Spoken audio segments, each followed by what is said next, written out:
Imagine a Sunday morning, a small-town church buzzing with hymns, and a 16-year-old boy named Micah at the piano, his fingers dancing over the keys, bringing the congregation to life. Everyone loved him. Micah, the golden kid with a shy smile and a gift for music until the day it all crashed down. One whispered secret turned his sanctuary into a battlefield, and in 30 seconds, he went from their pride to their outcast, all because he was gay. This isn't just a story, it's a gut punch about betrayal, faith, and fighting back when the world you trust turns against you. Micah grew up in that church, a tight-knit place where faith was everything. His parents were pillars there, his dad a stern elder, his mom a Sunday school teacher, and Micah was their quiet joy. Every week he'd play the old piano, its worn keys humming under his touch, filling the pews with melodies that felt like home. He wasn't loud or bold. He was the kid who listened, who prayed, who thought God saw him just as he was. But Micah had a secret, one he'd only shared with his best friend Daniel during a late-night talk under the stars. "I think I like guys," he'd whispered, voice trembling, trusting Daniel to keep it safe. That trust shattered one humid evening at youth group prayer. Daniel, nervous and stumbling, blurted it out mid-circle. "Micah's got something to confess, he's gay."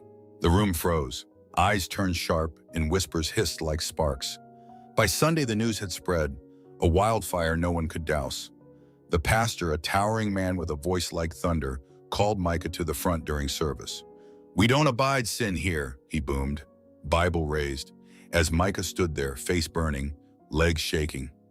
"You're a disgrace to this house of God. Leave and don't come back."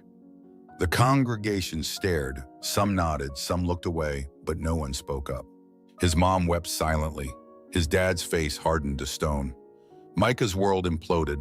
The piano he loved sat silent as he walked out, head down, the heavy oak doors slamming shut behind him. That night, his parents sat him down at home, voices cold. "You've shamed us," his dad said, eyes averted. "You can't stay here acting like this." At 16, Micah packed a bag clothes, a Bible, his music notebook, and left, the town's lights fading as he hitched a ride out, tears streaking his face. He wasn't just kicked out of church.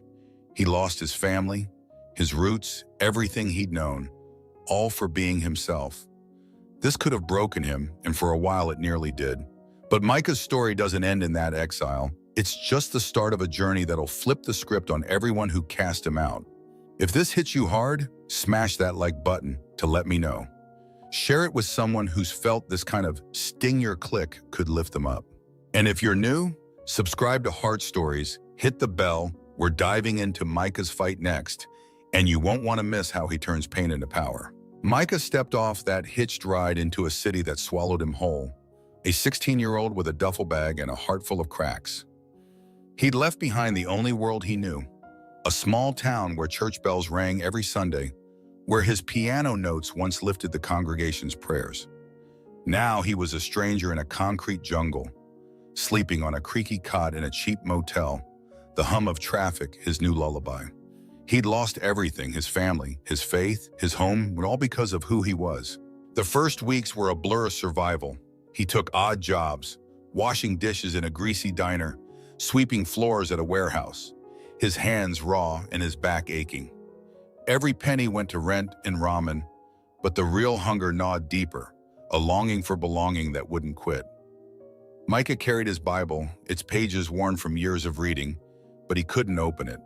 The words felt like accusations now, echoing the pastor's disgrace and his dad's shame. He hated the church, hated the God he'd once trusted, yet some part of him still ached for that connection, a tether he couldn't fully cut.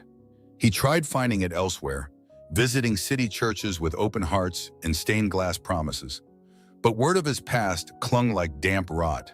A pastor here heard he'd been cast out. A deacon there called him troubled, and doors shut one by one. "We don't need your kind stirring things up," one said, his smile thin as a blade. Micah stopped trying after that, retreating into himself, a ghost drifting through a life he didn't choose.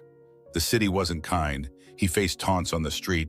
"Freak," "sinner," words that cut deeper because they echoed his old wounds.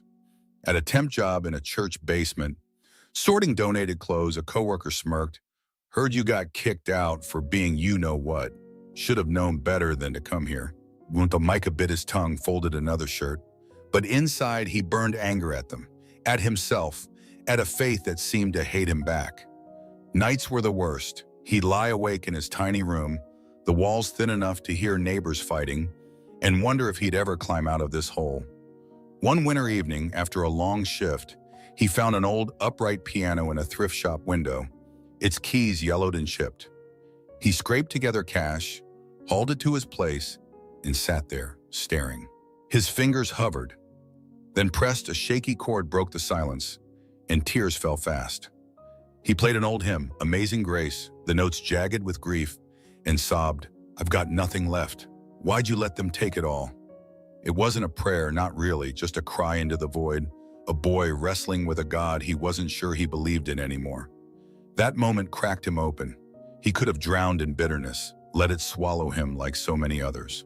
The church had turned its back, his family had erased him, and the world kept kicking him down. He was at his lowest, a kid with a piano and a past he couldn't outrun, teetering on the edge of giving up. But something stubborn stirred. Maybe it was the music. Maybe it was that frayed thread of faith he couldn't let go. This wasn't the end. It was a breaking point, a pivot he didn't see coming. Micah's story doesn't stop in that dark room. It's about to shift, about to show what happens when you fight through the wreckage. Stay with me. His next step is where the real fire starts, and it's one you won't believe. Micah sat there that night, tears drying on his cheeks, the last notes of Amazing Grace fading into the stillness of his cramped room. He was 17 now, a year into this city that chewed up his dreams and spit them out, and that piano chipped out of tune was the only piece of home he had left. He could have stopped there, let the weight of rejection crush him into silence, but something shifted. Maybe it was the music, those familiar chords stirring a memory of faith that wasn't all judgment and shame. Maybe it was sheer stubbornness, a refusal to let the world win. Whatever it was, Micah decided he wasn't done. Not with life, not with God, not with himself. He started small, picking up the pieces of a faith he'd almost buried. He found a job at a diner, flipping burgers for minimum wage, and used the tips to buy secondhand theology books from a dusty shop down the street. Late at night, after shifts that left him smelling of grease, he'd sit by that piano, reading under a flickering lamp stories of grace, redemption, love that didn't come with conditions.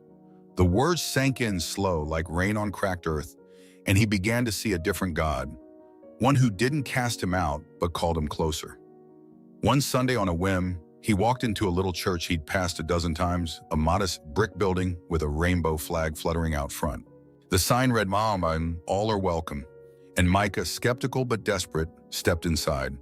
The congregation was small, a mix of misfits and outcasts, and the pastor, a wiry woman named Reverend Claire, greeted him with a grin, no questions, no judgment. When she learned he played piano, she dragged him to the bench mid-service, saying, "Give us something real, kid." He played, hesitant at first, then fierce, and the room filled with a sound that felt like healing. That church became his lifeline. They didn't care about his past, didn't flinch at his truth. Reverend Claire saw the fire in him and handed him a stack of books. "You've got a preacher's heart, Micah. Study up." He did. Nights bled into mornings as he pored over scripture, wrestling with the verses that once wounded him, finding new meaning in their margins. At 20, he enrolled in a community college, juggling classes with diner shifts, majoring in theology with a hunger that surprised even him. Doubts clawed at him, memories of that old pastor's voice, disgrace, his dad's cold stare, but he pushed through, fueled by a question. Could faith be a bridge, not a wall? He graduated at 24, top of his class, and started preaching at tiny gatherings, basement Bible studies, park benches, anywhere people would listen. His sermons weren't loud or polished. They were raw, woven with music and stories of struggle, words that hit like a hand on your shoulder. "God's love doesn't reject," he'd say, voice steady. "It redeems." People came first a trickle, then a flood drawn by his honesty, his piano, his quiet strength. He got ordained at 26, a simple ceremony in that rainbow flag church, tears in his eyes as Claire laid hands on him and, "You're ready, Micah? Go change something." Word spread, his name popped up in local papers, the gay preacher who plays the harp, and invitations rolled in.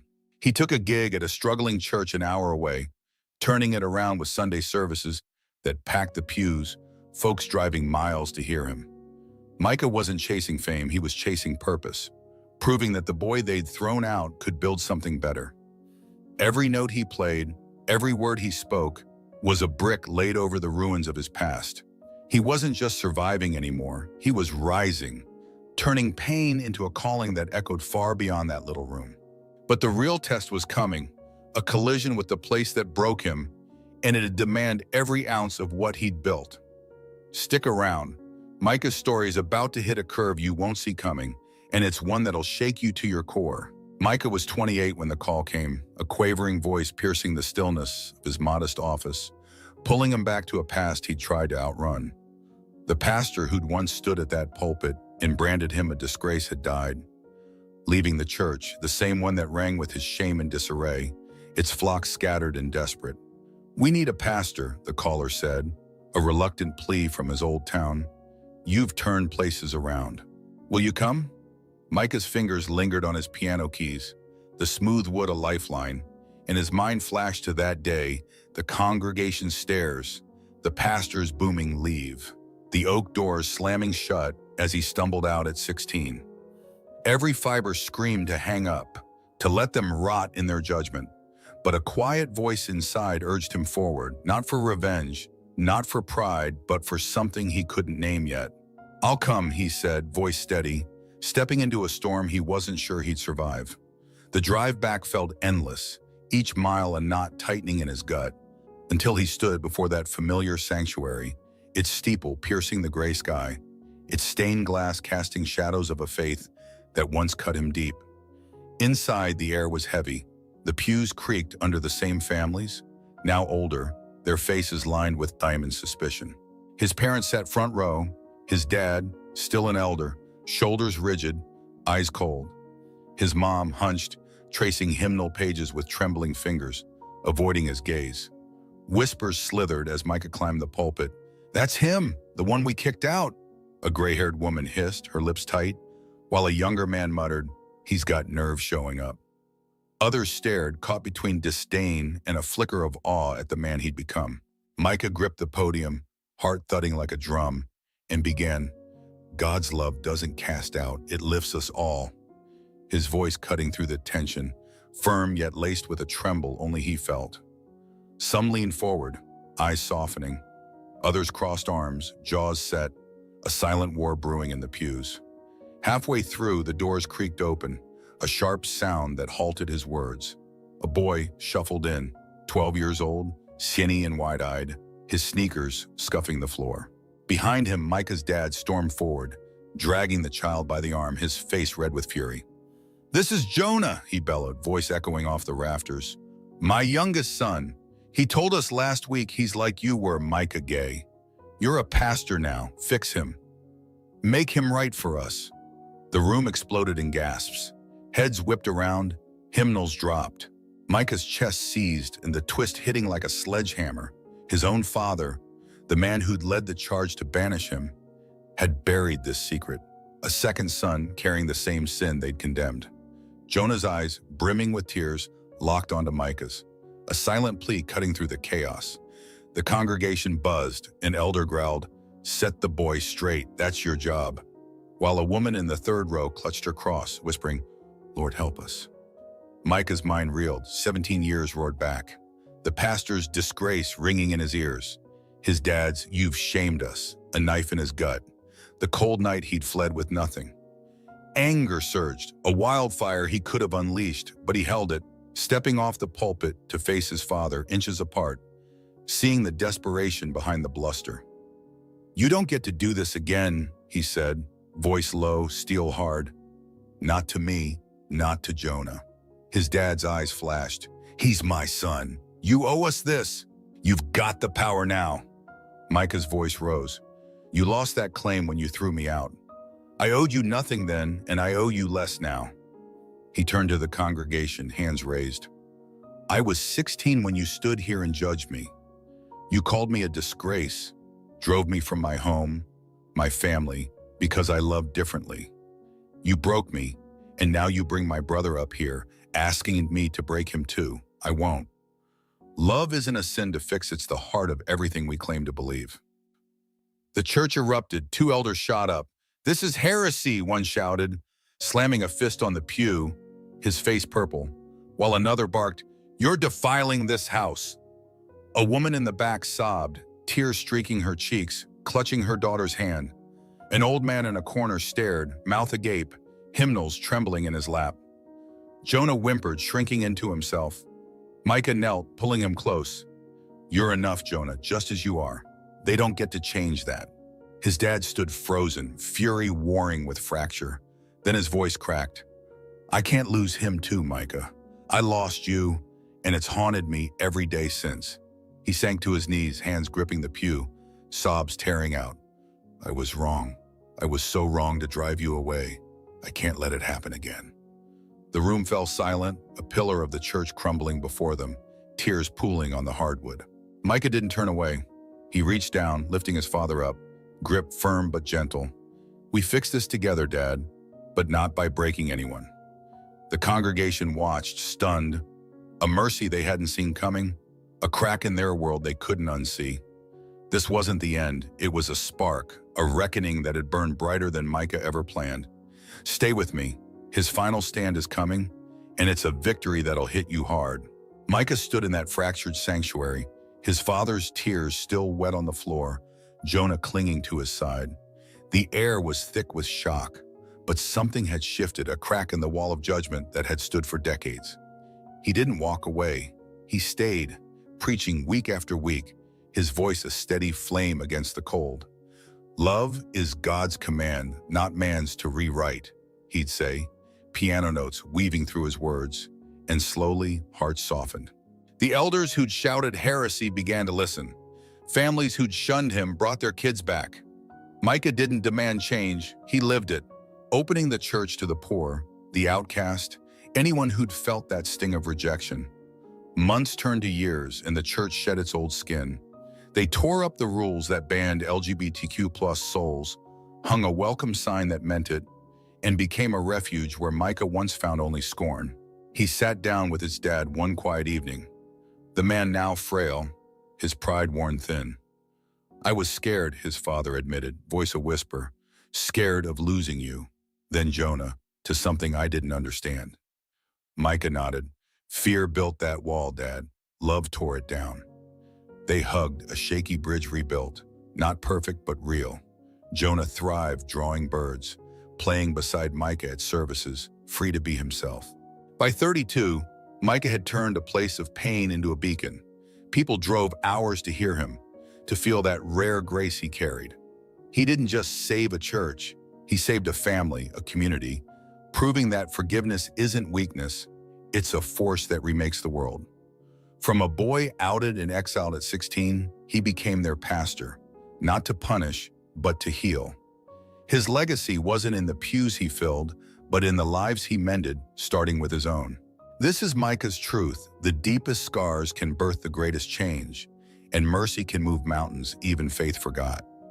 He showed us that to forgive isn't to forget, it's to fight for something better, for everyone who's been told they don't belong. That's his story, raw and real, a light in the dark we all need sometimes. So tell me who's shown you that kind of grace. Drop it in the comments. I want to hear your voice. If Micah's journey hit you, please hit that like, it means the world to me. Share this with someone who's fighting their own battle. Your share could be their spark. And if you're not subscribed, join us at Heart Stories, hit that button, ring the bell. We're a family here, lifting each other up through stories like this. Let's